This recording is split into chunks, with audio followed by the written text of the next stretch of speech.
está entrando no ar. Debate 93.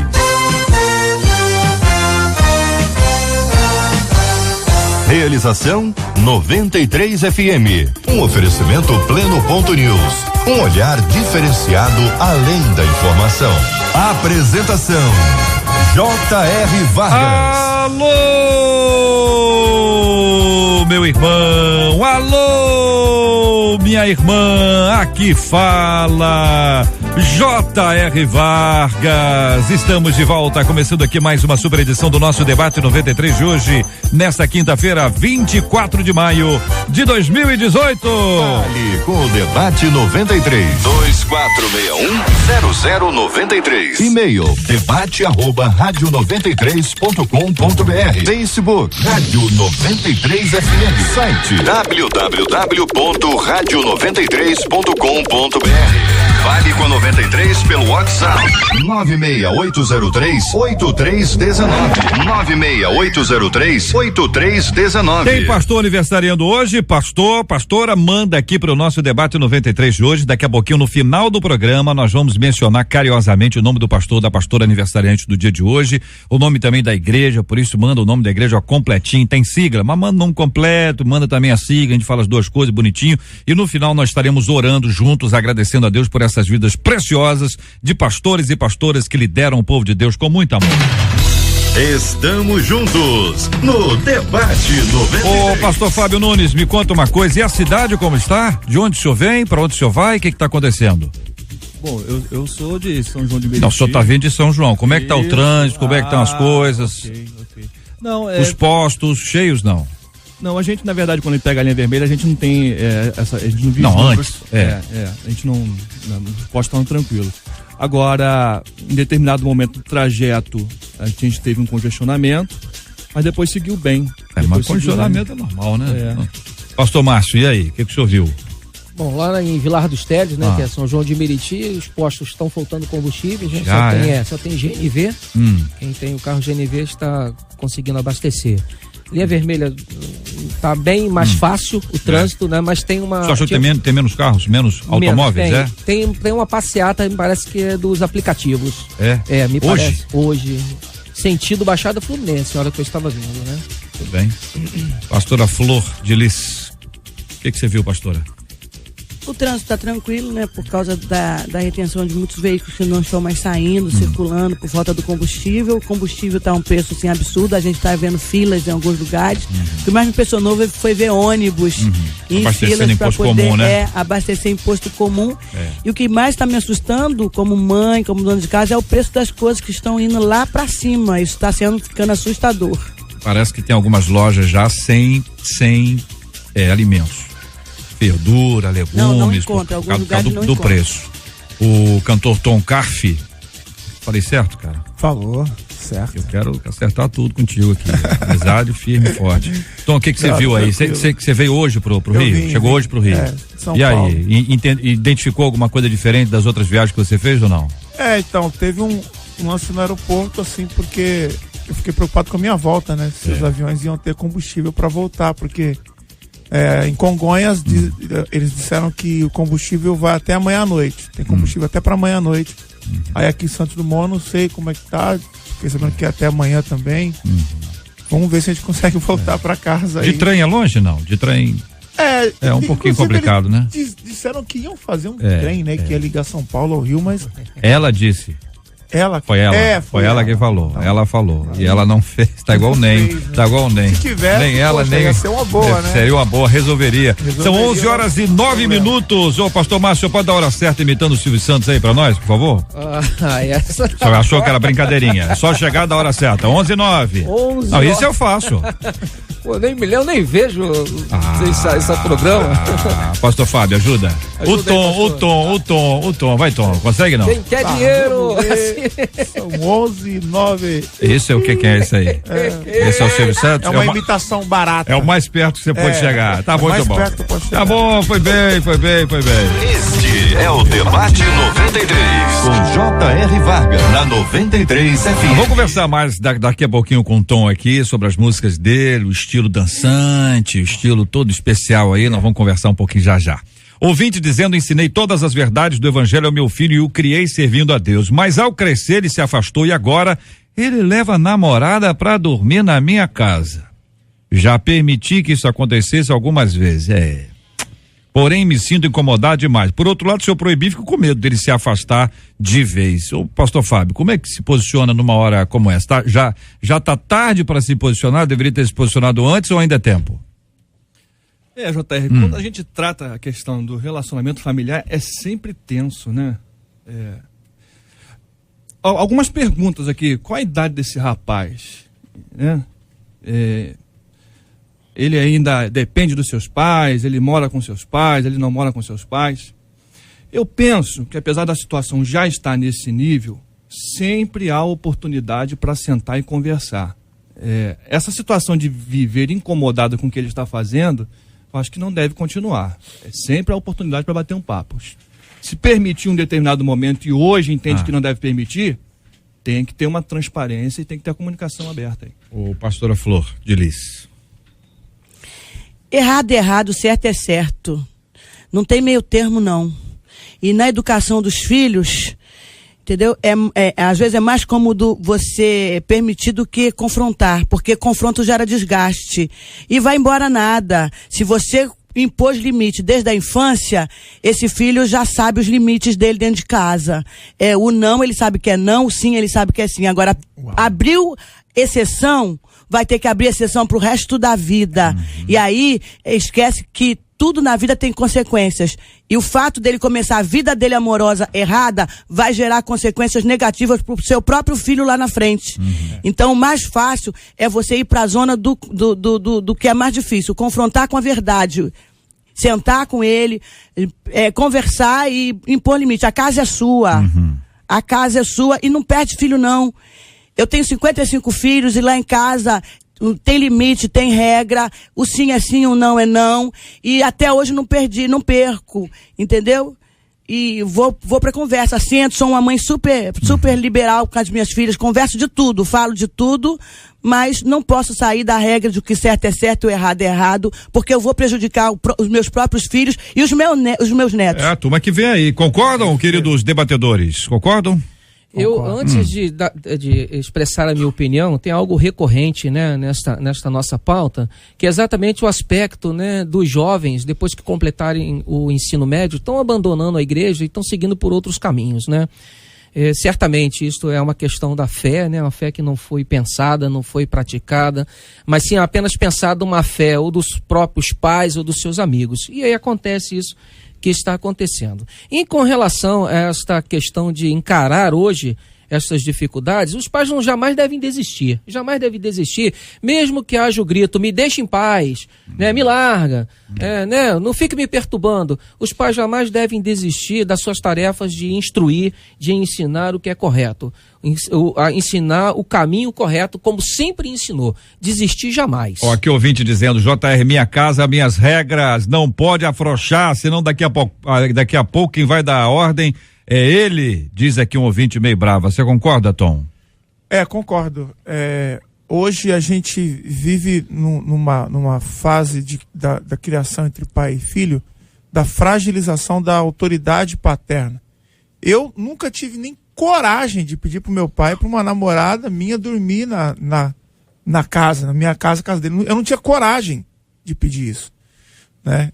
Justamente por causa da autoridade que meu pai tinha e tem sobre mim. Então eu percebo que desde a infância, antigamente, quando a gente ia almoçar com os nossos pais, quando a gente era criança, nossos pais falavam assim pra gente: senta aqui, ó. Aí a gente sentava. Hoje os pais falam pro filho: onde você quer sentar, filhinho? Então sempre está comunicando que quem manda é o filho. E para todos os aspectos. Aí chega num momento como esse. Claro, eu não vou culpar essa mãe porque eu não conheço a história. Não sei. Mas hoje a gente tem isso do filho agora ter autoridade. E a gente alimenta isso desde a infância. É ele que manda, é ele que decide quando ele quer sair, quando ele quer ficar em casa. É ele que decide o que ele quer comer, que restaurante que ele quer comer. Então essa informação que a gente vai passando pro filho, tem uma coisa cria uma autoridade sobre nós, entendeu? E aqui um ouvinte nossa, ela traz um outro lado dessa mesma história, que é uma coisa complicada. Ela diz: por isso que a minha irmã não deixa o filho dela de 22 anos dormir com a namorada na casa. Então, sabe o que ele faz? ele vai dormir na casa da namorada, onde a mãe dela permite. Então, o que está em jogo aqui não é a casa. O que está em jogo aqui é o relacionamento antes do casamento, é o comportamento. Alguns pais ainda dizem, não, é melhor em casa, porque na rua a violência está muito grande. Começa a amenizar tudo em prol de uma questão que não está sendo discutida. E com medo de perder o filho, e com as suas ações está perdendo esse filho, porque lá na frente o seu filho vai te responsabilizar. Filho responsabiliza, depois quando as consequências chegam, eles têm a tendência de falar, por que não me proibiu? Por que ele não me disse não? Eu vejo muitas mães no dia de hoje até permitindo os filhos de usar drogas dentro de casa. Isso está acontecendo demais da conta por causa desse medo de perder. Esse medo, tem que ter freio nisso. Porque eu tenho, meu filho queria dormir com a namorada. Vai dormir lá na casa dela, meu querido. Lá você, vai lá deixa. Então vai. Porque aqui não. E todo dia eu dizia pra ele, eu te amo. E porque eu te amo, eu vou te dizer não quando for necessário. E não perdi meu filho, pelo contrário, eu tenho meu filho até hoje, casou, tá lá maravilhoso, me visita, tá comigo todos os dias, me ama, me trata muito bem. O fato de eu ter botado limite nele, hoje ele fala, mãe, eu sei como criar os meus filhos daqui pra frente. O limite é sinal de amor, a ausência de limite é sinal de desprezo. Vira caos, né? Eu percebo, JR, que há um desgaste sobre essa questão do conceito namoro. Quando eu perguntei assim, qual é a idade desse rapaz? Às vezes eu recebo no gabinete adolescentes, né? 13, 14, 15 anos, que o pai mandou eles irem lá no gabinete para avisar que está começando um namoro. Aí eu pergunto, se seus pais estão permitindo você namorar com 14, 15 anos? Eu não tenho mais o que fazer aqui. Porque há um desgaste do conceito do namoro. O namoro é a prévia do casamento. É o período da análise. É o período onde você vai se conhecer, porque visa lá na frente aprofundar esse relacionamento. Só que há um desgaste. Hoje, em nome do prazer, em nome da felicidade, o namoro virou curtição. Aí o adolescente começa, né, com 14, 15 anos, com intimidade, porque beijo na boca é intimidade. Aí fica lá, 3, 4, 5 anos beijando na boca. Há algo divino nesse processo. A sexualidade é divina. Os hormônios vão funcionar porque Deus programou para funcionar. Você começa uma intimidade precocemente, a tendência é ele se intensificar. E depois a gente reclama que está criando netos. Então, assim, há um desgaste nesse processo em nome de uma felicidade. Eu entendo que o pai tem que proibir. Você não vai namorar, você não está na idade disso. Você não tem uma maturidade. Você está num processo de formação. Você não vai namorar. Vai namorar escondido. Olha, é bem diferente. Ter a aprovação dos pais para o namoro e não ter a aprovação dos pais é bem diferente. Você pode ter certeza que psicologicamente o efeito é o outro. O camarada, ele sabe que ele está sendo contraventor quando ele vai lá dar um beijinho. Agora, quando você diz assim, está liberado, você está precocemente iniciando um processo de intimidade. E aí não bota a culpa na sexualidade. A sexualidade é divina, ela tem o tempo certo, ela tem o momento certo, é no casamento. Mas a gente vai antecipando as coisas porque não tem coragem de dizer não. Verdade. Tem regra, gente. Eu vou repetir aqui. Diante dos meus 55 filhos, 55 cabeças diferentes, jeitos diferentes, personalidades diferentes. E lá o meu marido colocou uma regra com as meninas. E ele botou um limite até, eu achei assim, razoável demais. Só vai namorar aos 16 anos. Eu falei, uau, que legal, né? Pensei que ia falar aos 18, aos 21. E ele botou aquela regra porque a gente estava vendo os adolescentes com 12 anos. Tem diferença de início pro homem e pra mulher ou todos na mesma idade? Não, assim, ele colocou quando a regra é geral, aí ele bota geral lá em casa. Regra geral, 16 anos. Pastor Márcio, 16 anos. Não vou perguntar para vocês quatro, claro, não faria isso. Não, aí deixa eu concluir. A minha menina com 14 Quando começou? anos não vou perguntar. Ele disse não. Ele falou, 2 anos. E lá ele é muito brincalhão, meu marido é muito brincalhão com as filhas. E isso não tira dele a autoridade. Tem uma diferença muito grande de autoridade para autoritarismo. E ele brinca demais com os meninos. Você chega lá, você vai ver ele parecendo adolescente, da idade delas. Ele brinca, ele joga futebol com os meninos, brinca. Só que tem limites. E aí, quando chega, bate ali no limite, ele olha e diz, já conversamos. Limite foi estabelecido. Acabou. É para ser cumprido. Eu tenho 2 opiniões e eu acho que elas servem também como orientações, né? primeira questão é essa questão dos pais se preocuparem em perder os filhos. E por conta disso está se perdendo a firmeza na educação, a firmeza na instrução. Né? A gente precisa ser casca dura, mas também precisa ter o coração sensível, é claro. Aí por conta disso, a coisa está ficando muito frouxa. A coisa está ficando muito frouxa, não pode ser assim. E a outra coisa, está se perdendo os princípios fundamentais. Por conta de um medo, por conta de perder, por conta de outros argumentos novos, os argumentos fundamentais e princípios fundamentais estão sendo esquecidos. Quando a primeira vez que eu cheguei em casa, com 14 anos, e falei para minha mãe que deu o primeiro beijo, a minha mãe surtou, falou, o quê? Foi lá, quis saber quem era a menina, saber onde é que estava, quem era, essa coisa toda. Minha mãe ficou doida naquele momento. Com 14 anos, eu dei um primeiro beijo que eu acho que eu nem sabia. Eu nem sabia beijar direito. Foi meu primeiro beijo, eu nem sabia beijar direito. E aquilo foi terrível na minha casa. Olha, por que hoje? Eu dei o primeiro beijo. Aí tá todo mundo rindo, achando bonitinho. As pessoas contam que deram o primeiro beijo? Eu não sei nem se conta mais hoje, sinceramente. Ouvinte dizendo, pastora Flor de Lis, sempre direta, a opinião igualzinha à minha. É isso aí, pastora. Vambora, isso não pode mesmo. Os filhos sabem onde afetam as mães. Quanto ao tema de hoje, o outro ouvinte, o melhor é obedecer do que sacrificar. Acho que não podemos compactuar ou ser conivente com o pecado, antes fazer o certo do que receber a espada de Jeová. Oh, meu Deus do céu. JR. Oi. Uma realidade é aquele menino de menor, se ele é de menor, ele está de baixo, aí a orientação é colocar o limite e dizer que não.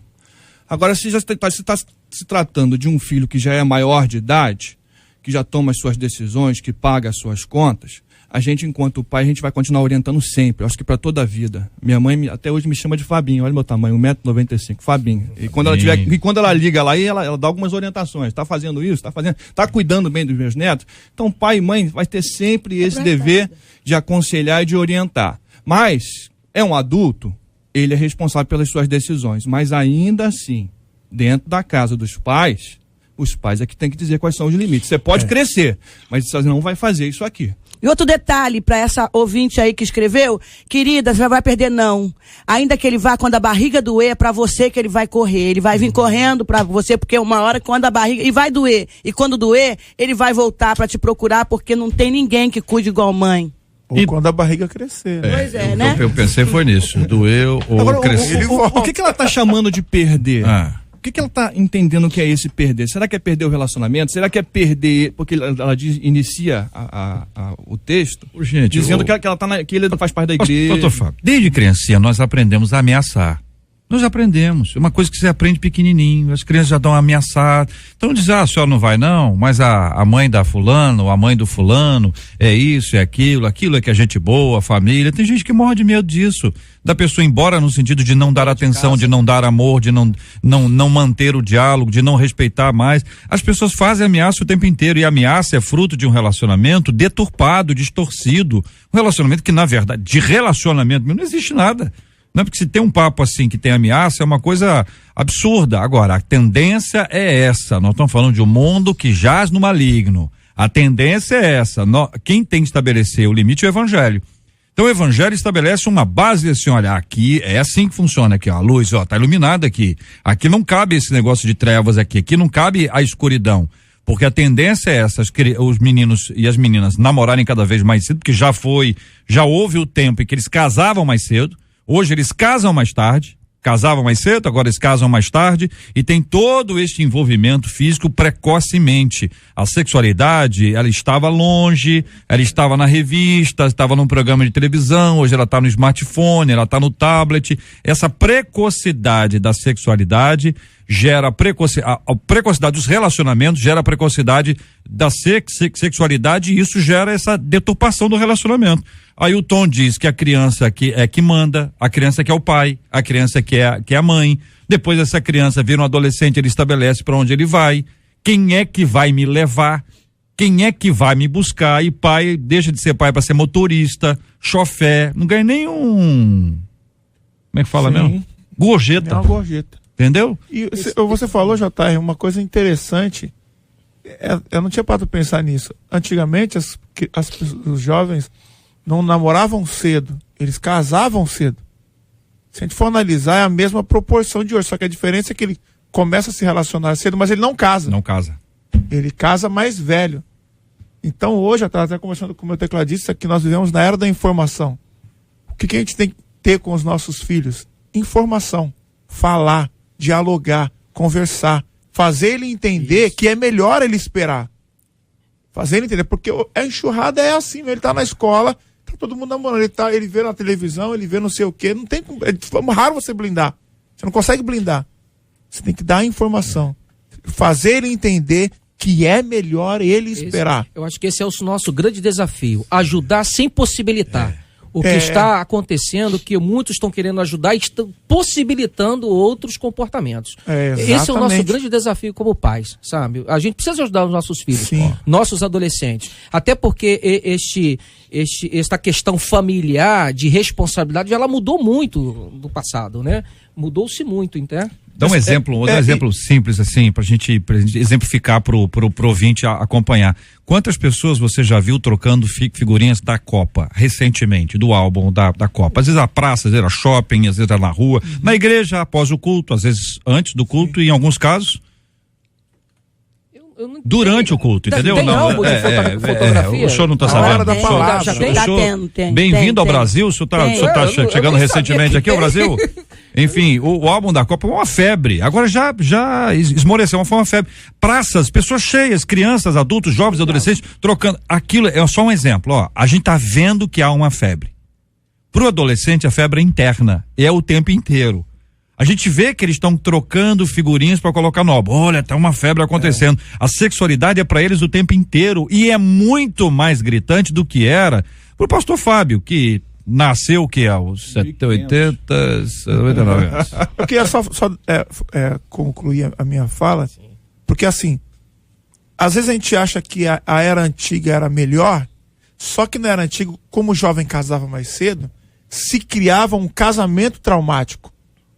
Eu acredito que hoje, nessa era da informação, tem muitos casamentos mais realizados do que naquela época. Embora as pessoas se separavam menos, se divorciavam menos, mas o casamento era traumático. A minha mãe, falando dos pais dela, é terrível. Meu pai, falando dos pais dele, minha mãe tinha que dormir fora de casa. Toda noite ela dormia fora de casa, porque o marido, o meu avô, quando bebia, entrava e espancava a família inteira.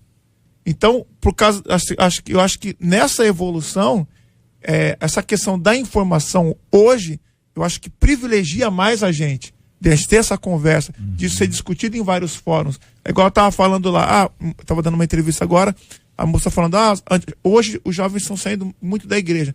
Eu acho que não. Na minha época de pré-adolescente, saíam muito mais, porque não existiam cultos preparados para eles, igual a Flor de Lis diz, que o pastor vai lá, brinca com os jovens, brinca com os adolescentes. Na minha época não tinha isso. Eu só não saí da igreja porque Deus tinha um plano na minha vida, porque todos os meus amigos saíram. Então, hoje a gente tem uma grande oportunidade de ajudar os nossos jovens, de ajudar os nossos adolescentes, trazendo a informação, colocando na mente deles que é melhor esperar, que você vai construir um casamento muito mais sadio se você esperar. E é isso aí. Aí o contraponto, né, do que você disse. Eu acho que cada tempo, cada geração, ele tem os seus prós e seus contras. Por outro lado também, hoje a gente vai tentando segurar o jovem, o adolescente, até o adulto na igreja, e a gente vai criando as ferramentas, onde as ferramentas se tornam a essência, e a essência mesmo vai perdendo lugar. E cada vez mais a gente vai vendo líderes se desgastando para criar mecanismo para segurar o pessoal no seu rebanho. E, na verdade, o que vai segurar é a fé, é o relacionamento com Deus. O senhor é crente de berço assim ou não? Se converteu com quantos anos? Com 11 anos de idade. Então, eu falo assim, na minha época, eu não podia empinar um pipa. Não podia jogar bola. Eu não podia andar de bermuda. Não podia dormir de bermuda. É nesse nível que a gente está falando. E fora a linguagem nos cultos, não na igreja, existia uma né? linguagem para o adolescente. Nada. Não tinha nada. Eu ia para a igreja obrigado, que é uma coisa que eu vejo que os jovens de hoje não vão obrigado. Eles gostam de ir. Eu não gostava de ir. Eu tô contrapondo. Mesmo nem saindo, né? Eu concordo com você. O contraponto é o seguinte, é pra gente não acabar dizendo caindo do outro lado do cavalo. Não, naquele período traumatizante, tinha as suas dificuldades, tinha os seus problemas da época. Hoje, nós temos situações que facilitam o processo, mas que também acabam tendo as dificuldades do nosso tempo. Sim. Então, esse é o ponto. Ouvinte dizendo, JR, eu comecei a namorar cedo, sabe? Na época eu tinha 16, era 14. Algumas horas, os hormônios afloravam. Ouvinte. Mas resistimos e nos casamos firmes em Deus e virgens. E isso me alegra muito. Hoje estamos caminhando para 6 anos de casados, conta aqui o nosso ouvinte. Outro ouvinte dizendo que JR, eu tenho 22 anos, sou jovem, bonito, humilde, né, ouvinte? E quero casar cedo, mas com a pessoa certa. Tem que ser com a pessoa certa mesmo. Vários ouvintes aqui, ó. Criei o meu filho na igreja. Hoje, infelizmente, ele nem visita a igreja. Ele não tem namorada fixa. Quando aparece com uma ficante, ele me pergunta se pode trazê-la para assistir televisão no quarto dele. Eu digo que não pode mesmo. Ele chegou agora, não pode querer mudar os princípios que já temos desde sempre. Não é não. E outra, tira a liberdade dentro de casa. Conta aqui uma de nossos ouvintes. Aqui eu quero agradecer pelo carinho da audiência, agradecendo a transparência e a sinceridade dos nossos debatedores ao analisar esse tema no programa de hoje. Este é o Debate 93, com J.R. Vargas, na 93 FM.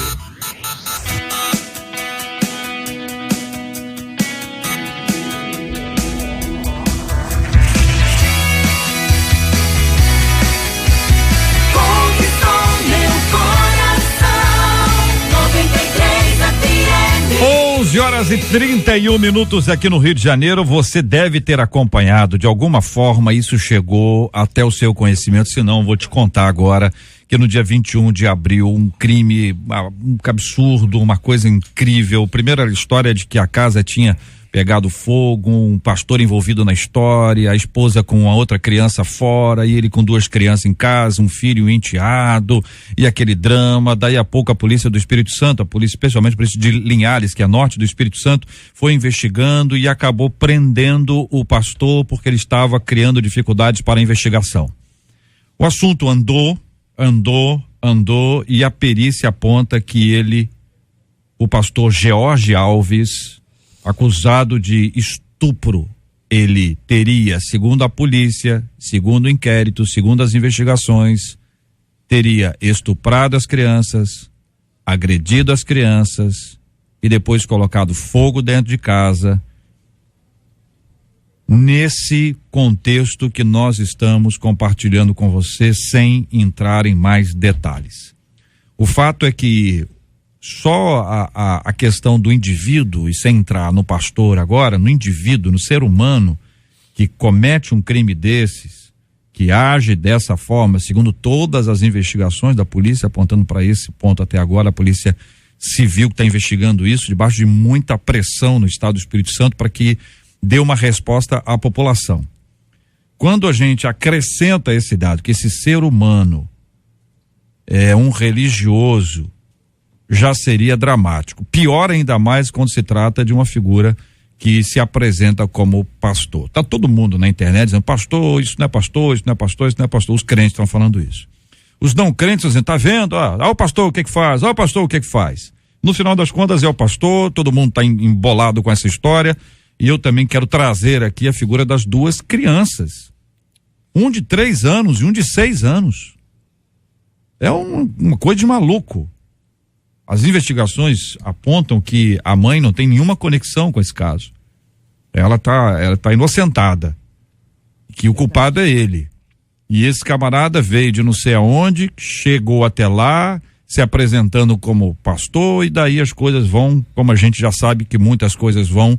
A pessoa começa uma igreja e você não sabe de onde vem o pastor, você não conhece a história dele, você não sabe se ele estudou, se foi um anjo que falou para ele ir para lá. Você não vê o compromisso, não tem raiz, não tem história.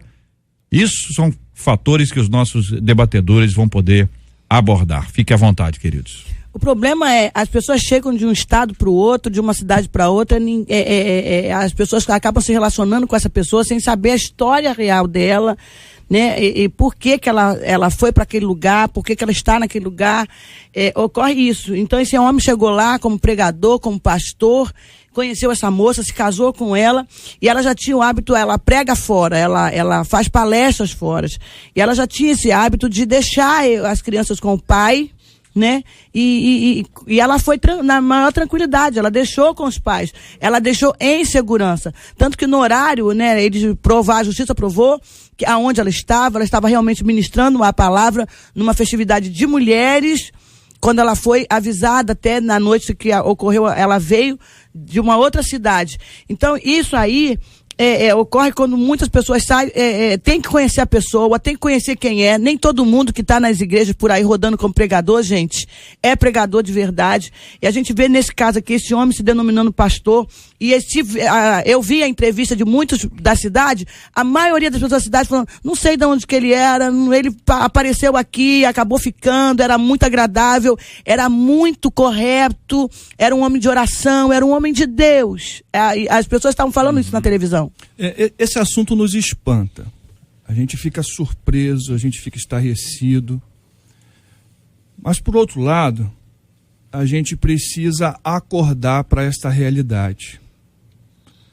Nas nossas igrejas, nós temos pessoas queridas, pessoas do nosso convívio, pessoas que você talvez nunca desconfiaria, mas que são pedófilos, que ainda não desenvolveram e não praticaram, mas que lidam constantemente com o desejo de fazer.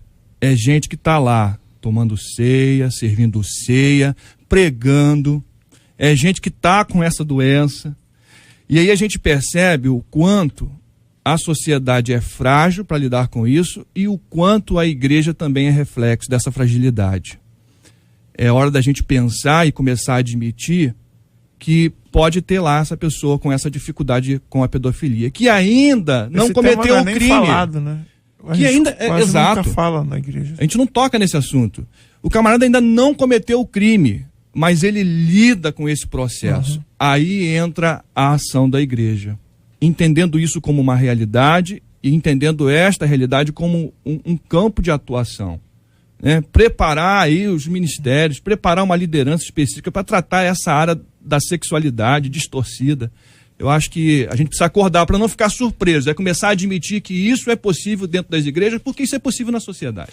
É estarrecedor, né? O acontecido, ele se repete, né? Este acontecido, ele se torna mais ainda devido ao contexto.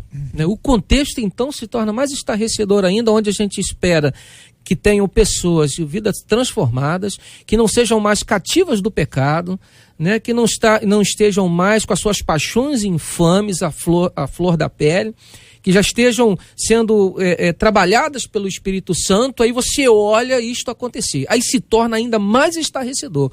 É um lugar onde você fala assim, onde as pessoas estão transformadas, é onde acontece o fato pior, né? Onde um pai, né, molesta o seu próprio filho, o seu enteado, depois vivos ele taca fogo. E depois do sepultamento, um dia seguinte ele vai pregar, faz um discurso ainda arrogando a soberania de Deus sobre estas coisas. Irmão, é totalmente doentio. Fora. O cara que deveria pregar contra a pedofilia, ele é o pedófilo. Você vê o nível que a gente chegou. Eu tenho uma filha de 5 anos e quando eu ouço história desse tipo, eu fico mal. Gera uma revolta dentro de mim, assim, que Deus me controla. E quem é pai, a mãe sente isso. Porque esse cara, ele poderia ter feito isso com qualquer outra criança. Se ele fez isso com os filhos dele, ele poderia ter feito isso com qualquer outra criança que está na igreja. E se não fez, né? Isso se não fez. Isso não fez. Né? Desde quando eu vi a entrevista dele, a primeira, ele falando lá, eu já desconfiei. Eu falei, esse cara tem alguma coisa errada nisso. Ele falou que ele viu as crianças pegando fogo, aí quando ele foi chegar perto, queimou a mão dele e não conseguiu. Esse teu filho. A gente precisa criar um ambiente onde as pessoas que estão vivendo com esse dilema, com esse desejo, com essa situação, a gente precisa criar um ambiente onde essa pessoa possa vir e se abrir e receber ajuda. Porque ainda que você viva essa situação, você não precisa praticar o crime. Você pode procurar ajuda. Enquanto igreja, nós temos que estar abertos para receber essas pessoas antes que o pior aconteça. E o senhor faz com essa fala um link com a questão da informação, né? Que é um ponto anterior, a informação. Essa troca, essa busca, evidente que a pessoa pode imaginar assim, se eu for falar isso, o pastor vai me expulsar da igreja, vai mandar me prender. E eu acho que o caminho que o senhor apresenta é o caminho da solução. É o caminho de quem pode ajudar você, que está lidando com isso. Esse é um dado. O outro dado é o seguinte: a reação da cidade. Veja que um faz e todos pagam. Vários ouvintes aqui no WhatsApp: JR, esse cara não é pastor, ele não é pastor, não é pastor agora ele não é mais. Mas ele era pastor até aquela hora ali. Ele foi pastor até no outro dia, você tá falando, pastor Márcio, que eu não vi. Eu vi um vídeo. Não, até ele uma semana pregando. Depois, ele estava contando, pregando, falando: o Senhor tem me fortalecido, o Senhor tem me ajudado. Então, aí, da onde vem sua força? Minha força está vindo do Senhor. E você via ele pregando. Só o Senhor pode mudar essas coisas. Ele fez uma pregação. Não, aí a cidade fica assim: peraí, nós vamos acreditar em quem agora? Nós vamos acreditar em quem? Mentira, eu vou acreditar. Né? A família destroçada, essa mãe. Você imagina bem o que deve, eu não sei, espero sinceramente que não, mas sentimento de culpa. Dizer assim, eu não devia ter ido, devia ter estado aqui, eu não podia ter feito isso, que mãe tem isso, é culpa o tempo inteiro pela ausência, pela impossibilidade do cara fazer. A mãe não tem culpa dessa história, pelo menos, do meu ponto de vista, aqui e agora, não é? As crianças, as outras crianças, as crianças da igreja, as crianças da escolinha, os vizinhos. Imagina quantos vizinhos devem estar agora preocupados. Será que aconteceu alguma coisa?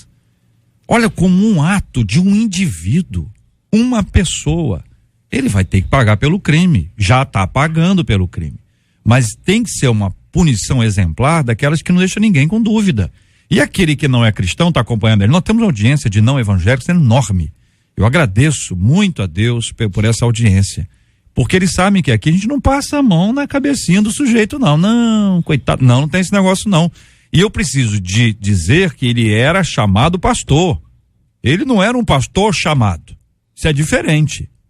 Ele não era um pastor chamado, ele era chamado pastor. Por que eu estou dizendo isso? Porque os frutos revelam. Jesus falou isso. Pessoal, como é que vai descobrir que ele faz milagre, que ele expulsa demônio? Peraí, galera, segura a onda. Pelos frutos conhecereis. É desse jeito, né? O tamanho da igreja, não é se prega bem, volume da voz, intensidade, modelo do terno, tipo de sapato. Em contrapartida, JR, cabe aqui orientar a família. É tempo em que você não pode deixar de conversar com a sua criança. Porque, geralmente, as crianças, elas ficam coagidas e elas se sentem até culpadas pelo que aconteceu. Elas ficam com medo, elas não falam. Não falam. E aí, por outro lado, a família precisa criar um ambiente para preparar essa criança diante dessas situações. Ninguém pode mexer aí, só o papai e a mamãe. Cuidado com isso aí. Se alguém mexer de forma diferente, tem que falar. Então a gente não pode ser inocente.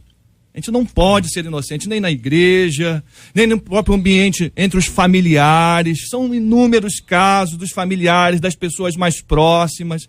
E a gente precisa começar a conversar com essa criança, munir ela de informação e gerar um canal aberto, porque caso surja qualquer situação diferente da normalidade, ele tem a confiança de chegar para a mamãe, de chegar para o papai e de expor a situação. A sensação de impunidade vai gerando cada dia mais, né, violência contra a criança. Porque só vai para a cadeia mesmo se houver a violência, o ato sexual, porque várias crianças, outra coisa, criança, ela não fala com a boca, mas ela fala com comportamento, ela muda de comportamento, ela fica agressiva, ou ela se isola, tem que prestar atenção, porque a criança fala brincando, ela fala com gestos, presta mais atenção na sua criança. Eu peguei um menino que estava violento, e na escola, violento, aí taxaram o menino como problemas mentais, subia no telhado, fazia coisa terrível, quebrava, chutava a mãe. Peguei esse menino para conversar com ele é agressivo demais, deixei ele na sala várias horas comigo ali, e de repente quando ele decidiu ali, eu conversando, na outra semana ele voltou, e eu descobri que ele estava violento, porque ele via o padrasto mexendo na irmã dele, de 5 anos de idade. Olha. Ele via e ele não conseguia falar. E quando ele conseguiu falar, quando ele conseguiu soltar aquilo, chamamos a família para uma conversa, o camarada confessou, se ajoelhou, chorou, buscamos tratamento para ele psicológico, ele fez o tratamento, não fez, nem com neuro, nem com psicólogo, com nada.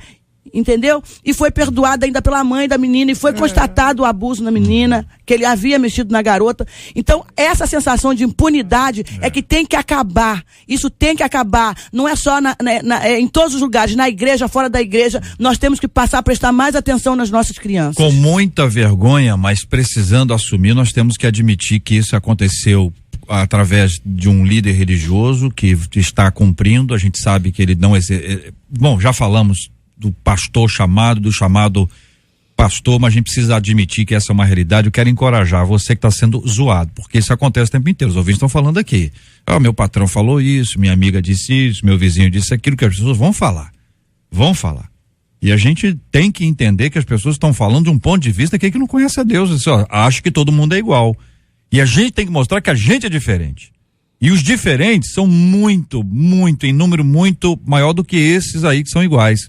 É um trabalho de longo prazo para ser feito, especialmente na cidade lá, Linhares, no norte do Espírito Santo. Você imagina bem o escândalo para a cidade inteira, e agora a necessidade de se reconstruir este trabalho para mostrar para as pessoas que na igreja nós fazemos um trabalho sério. Gente, não é só a igreja evangélica não. Quem assiste aí reportagem, um arcebispo na Itália foi preso porque foi conivente com um padre que cometia violências sexuais. Foi provado violências sexuais contra crianças. Inclusive 2 adolescentes ficaram sumidos, nunca mais foram encontrados no meio dessas crianças aí, e o arcebispo foi preso, esse padre morreu na cadeia, teve derrame na cadeia, esse arcebispo essa semana foi preso, porque ele sabia desses crimes, e ele não denunciou, não fez nada para impedir isso, entendeu? Em então, todo lugar não é só pastor claro. Não, gente, é em todos os lugares.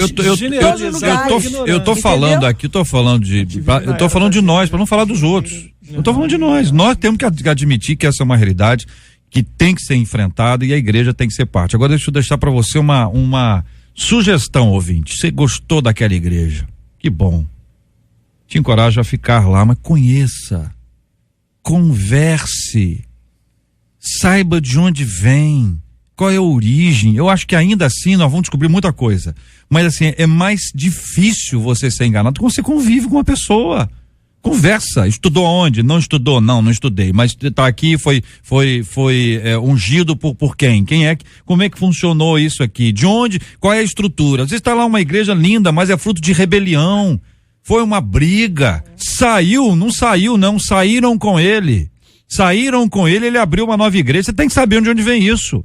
Tem coisas que a gente deixa de lado por causa do dia a dia e tudo mais, em nome de quem que tá, se os impostos estão em dia, se tem autorização para funcionar, se a fiscalização for lá, essa estrutura do prédio está autorizada para o funcionamento, porque do contrário, nós estamos falando de uma coisa e escondendo as outras, e não há diferença entre essas coisas. Nós temos que ter muito cuidado com isso. 11h47. Estamos juntos no Debate 93. E aí a gente chega numa questão que é recorrente, está na nossa pauta o tempo inteiro, que é a ideologia de gênero. Em escolas do estado do Rio, um projeto que proíbe a ideologia de gênero em escolas do estado do Rio está em pauta, em primeira discussão hoje na ALERJ, Assembleia Legislativa do Estado do Rio. O texto do projeto diz: a educação tem que prezar pelo princípio da neutralidade política e ideológica diante de crianças e adolescentes em fase de formação e informação intelectual. Informação outra vez, hein, Tom? Fica também coibida a utilização de qualquer meio pedagógico que possa conduzir a concepções ideológicas condizentes a gêneros e orientação sexual. Isso é parte do texto que está lá agora em primeira discussão. Evidentemente, a gente sabe que tem os lados de todos, né, pressionando todos os lados ali. Eu quero ouvir a opinião dos nossos queridos debatedores. Eu penso que essa questão política, ideológica, religiosa, isso compete à família. O Estado tem que ensinar o que tem que ensinar mesmo, a educação, matemática, português, ciências e as outras matérias para a preparação da formação de um cidadão. Essas questões se tratam em família, dentro de casa. É dentro de casa que se resolve estas coisas. Estado tem que ficar se infiltrando e se metendo nesses tipos de coisa. Está sempre discutindo isso, né? Sempre deu problema esse negócio. Tem que ser neutro mesmo. Isso é a família que resolve, com cada um dentro da sua casa. Eu sou contrário, eu sou a favor da neutralidade total, política, ideológica, religiosa. Eu sou a favor totalmente da neutralidade disso. O que o pastor Márcio está falando é importantíssimo. A família é o berço, né? Porque por mais que a escola se torne neutra, não adianta a gente também fechar os olhos, porque os assuntos virão. E a gente, enquanto igreja, enquanto família, a gente não vai se alienar. A gente tem que sentar, refletir esses assuntos, discutir em casa, né? Nós temos os valores bíblicos, se aprofundar nas questões bíblicas, um bom embasamento. Isso é assunto para a escola bíblica dominical, a igreja propôs esses debates, ouvir o que o outro lado está dizendo, e enquanto isso interfere no nosso posicionamento bíblico. Então, por mais que eu entenda que a escola ela tem que exercer essa neutralidade de política partidária, porque uma coisa é pensar a política, outra coisa é pensar a política partidária. E eu entendo que é a política partidária que está se combatendo aqui. Por mais que a gente entenda que a escola tem que ser neutra nesse aspecto, do outro lado, a gente precisa lidar com esses enfrentamentos. Pensar, refletir e preparar cristãos que estejam prontos a falar da razão da sua fé. Eu acho também, a gente tem 2 pontos aqui, na minha opinião. Será que a família está preparada para falar desse assunto?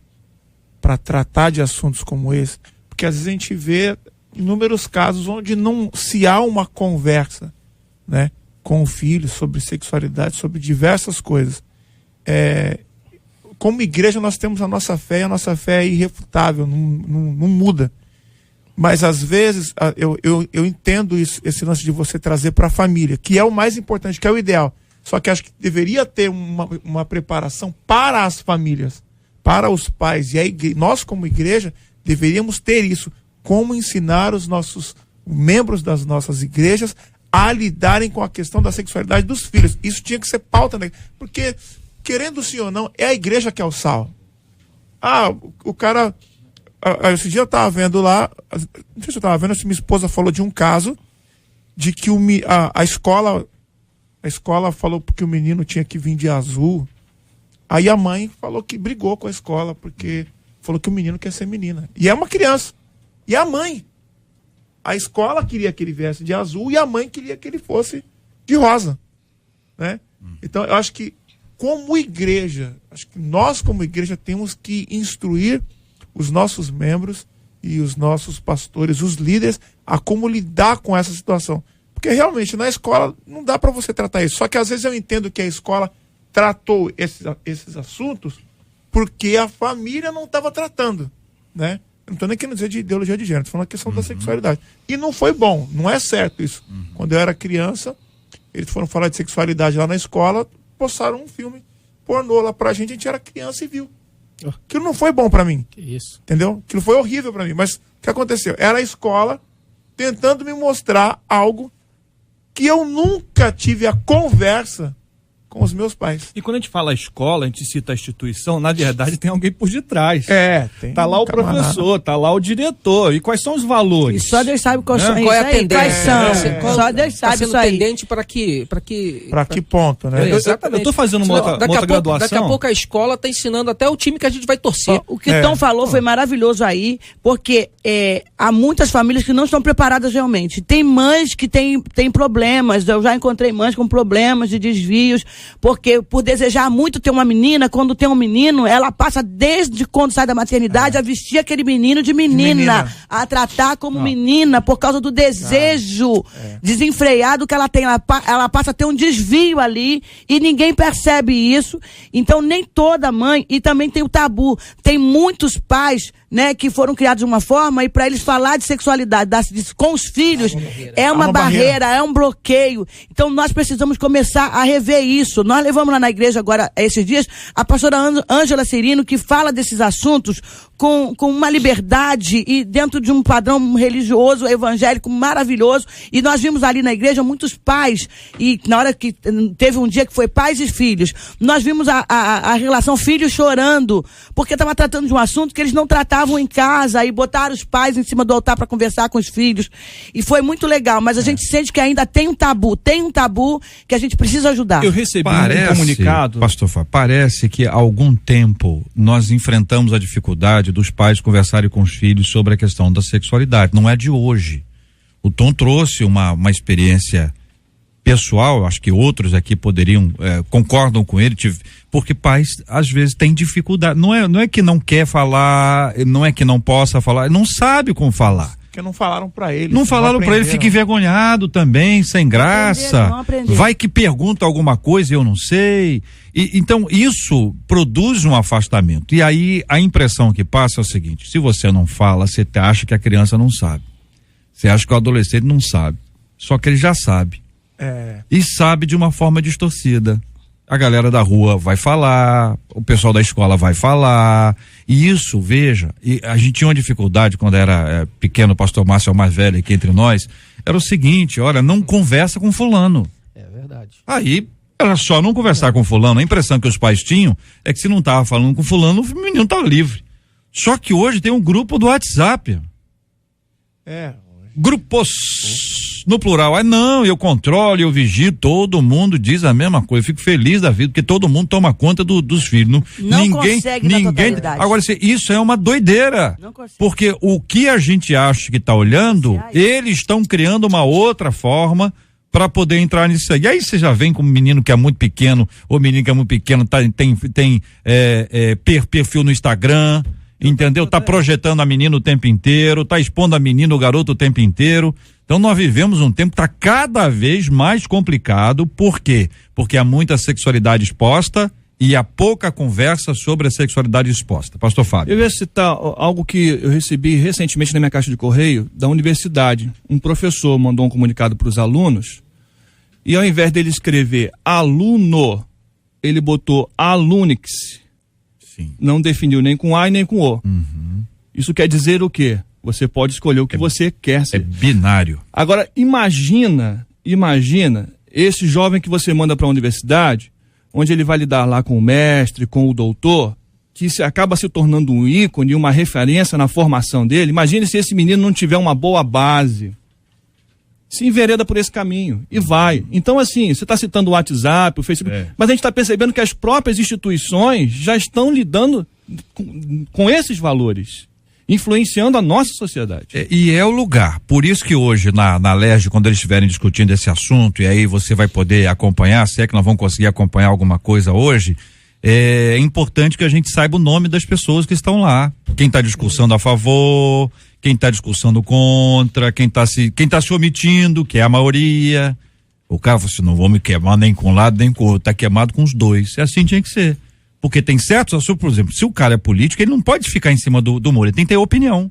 Ele é a favor ou ele é contra. Ele não pode se ausentar da discussão e no dia da votação não estar lá. E depois bater na sua porta com um sorrisão e dizer: vota em mim, vota em mim. Vai mesmo. Com J.R. Vargas na 93 FM. Carficar, eu tava ouvindo aqui as suas músicas e confesso pra você que eu gostei. Amém. Entendeu? Feliz. Tem um estilo assim que eu gosto. Você estive lá no Ministério Flor de Lis. Cantou lá e foi uma benção, né, cara? A Flor de Lis é top, cara. Top demais. Flor de Lis é top. Eu tenho uma admiração muito grande por ela, pelo ministério que ela faz. Apesar de jovem, a Flor de Lis, apesar de jovem, tem feito o ministério há muitos anos aí, entendeu? E é sensacional. Bom demais. E essa música sua aqui, Tom, fala pra mim, Porque Eu Te Amei. Essa é uma canção lindíssima que marcou muito o ministério que Deus colocou nas minhas mãos e tem salvo muitas pessoas. Muitas. A gente recebe inúmeros testemunhos de pessoas que foram impactadas com essa canção. E pra mim foi um presente que Deus me deu, assim. Tava andando na rua e a canção veio na mente, eu comecei a cantar ela.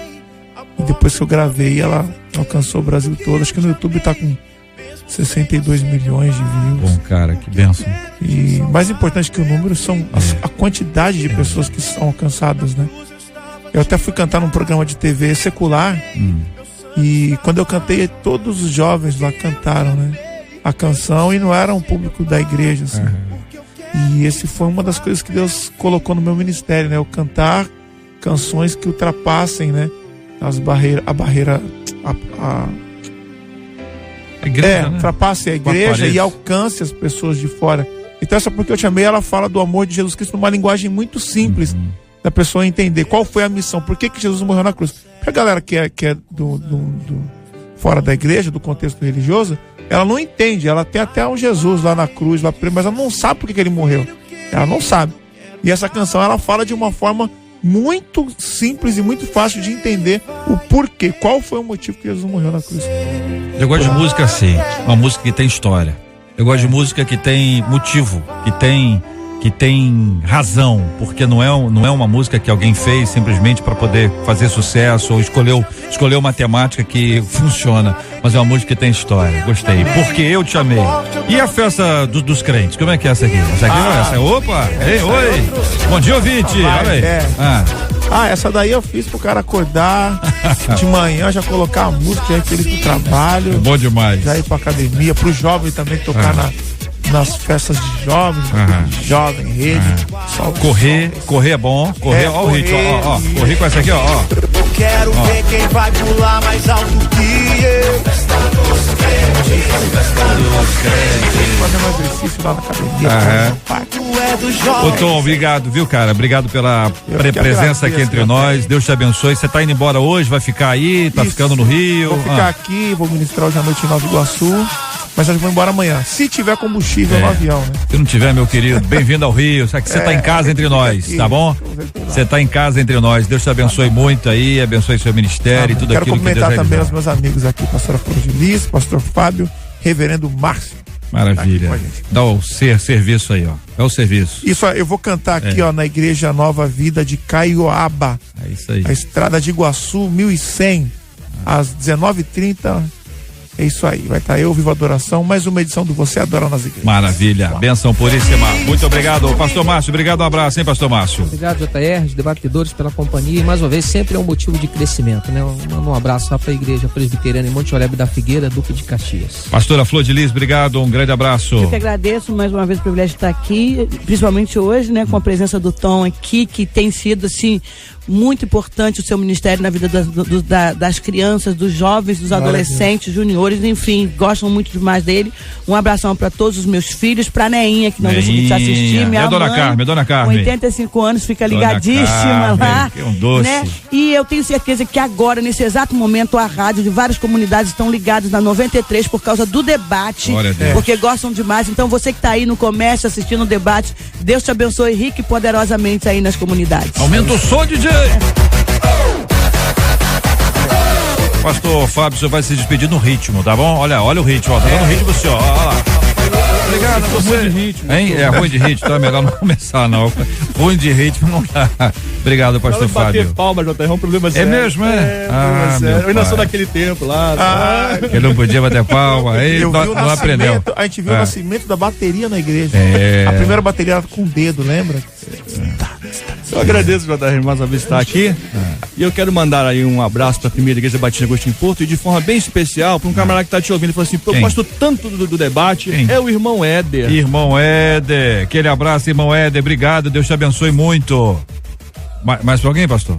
Não, já mandei pra toda a igreja. Pastor JR, eu vou te mostrar pra amanhã o pastor falar. Eu fui numa comunidade da Mangueira e um rapaz fez questão de mandar, aí eu gravei um vídeo dele, vou te mostrar depois pra que amanhã o pastor possa mandar um abração. Com muito prazer. Lá pra comunidade da Mangueira. Com muito prazer, puxa, obrigado, gente. Obrigado pelo carinho, obrigado pela audiência, esse povo maravilhoso de Deus acompanhando a gente desde as 9 horas. Essa semana eu tô começando às 9, mais cedo. Fazendo aqui enquanto a Rosane está lá em Israel. Aliás, elas estão de volta, hein? Voltando. Hoje é dia de aeroporto, aí é Tel Aviv, Istambul. São Paulo, Rio de Janeiro, se tiver combustível. Também estão lá na expectativa se tem combustível ou não. Vamos acompanhar, vai dar tudo certo, vamos ficar em paz. Nós vamos orar por esse assunto hoje, vamos apresentar diante de Deus todos esses temas. Quero agradecer a Deus aqui pelo aniversário dos pastores hoje. Hoje o pastor Jairo de Souza Costa, da Igreja do Ministério Apacentário Ricardo de Albuquerque, o pastor Roger Nascimento, da Igreja Pentecostal Sinais e Maravilhas de Nova Iguaçu, o pastor Alexandre Esteves, da Assembleia de Deus dos Remanescentes em Cristo de Marechal Hermes, o pastor Wesleyano, da Igreja Metodista Wesleyana de Santa Cruz. Isso aqui é predestinado. Santa Cruz da Serra, muito obrigado pelo carinho. Vamos orar também pela querida Tatiane Vasconcelos, que participou hoje aqui da caravana da solidariedade. Falamos que íamos orar pela vida dela, orando pela cura dela, para que Deus a abençoe. O povo de Deus vai orar e nós vamos clamar ao Senhor para que Deus a abençoe, cure e restaure completamente a sua vida. É o clamor desse povo de Deus que nos acompanha agora, e é sempre muito bom quando nós podemos agradecer a Deus e orar juntos com alegria. Vamos orar? Vamos apresentar diante de Deus. Pastor Fábio, o senhor pode orar conosco, apresentando diante do Senhor esses nomes, em nome de Jesus. Meu Senhor, nós colocamos diante do Senhor pessoas que estão enfrentando a situação da pedofilia, pedindo ao Senhor que o Senhor trate daqueles que foram abusados, que o Senhor revele à igreja aquilo que precisa ser feito e que a mão do Senhor esteja a conduzir. Agradecemos ao Senhor pela vida dos aniversariantes, pastor Jairo, pastor Roger, pastor Alexandre, pastor Wesleyano. Colocamos a vida da Tatiane diante do Senhor e apresentamos, ó Deus, este caos e essa situação em que o nosso estado vive. Nós colocamos tudo diante do Senhor e fazemos esta oração em nome de Jesus. Amém. Porque eu te amei, mesmo sem você me amar, porque eu quero te salvar, meu filho. Eu sou o Cordeiro Santo que desceu do céu. Eu sou o inocente que se fez réu. Eu tiro a sua culpa e coloco em mim. Carrego seus pecados, vou até o fim. Por você eu me entrego numa cruz. Sou o caminho, a verdade, eu sou Jesus. Por você eu me entrego numa cruz. Sou o caminho, a verdade, eu sou Jesus. Porque eu te amei, uma cruz pesada carreguei. Porque eu te amei, a morte eu também enfrentei. Porque eu te amei, mesmo sem você me amar. Porque eu quero te salvar, meu filho.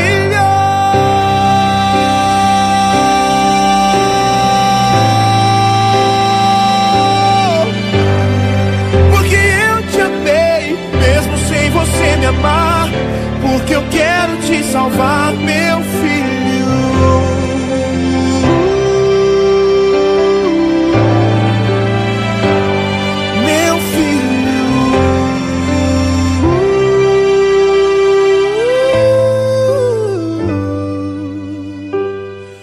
Eu estava lá no céu, junto com os anjos, no trono de glória.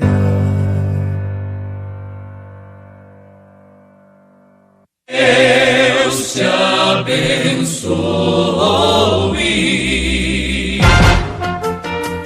Você acabou de ouvir Debate 93.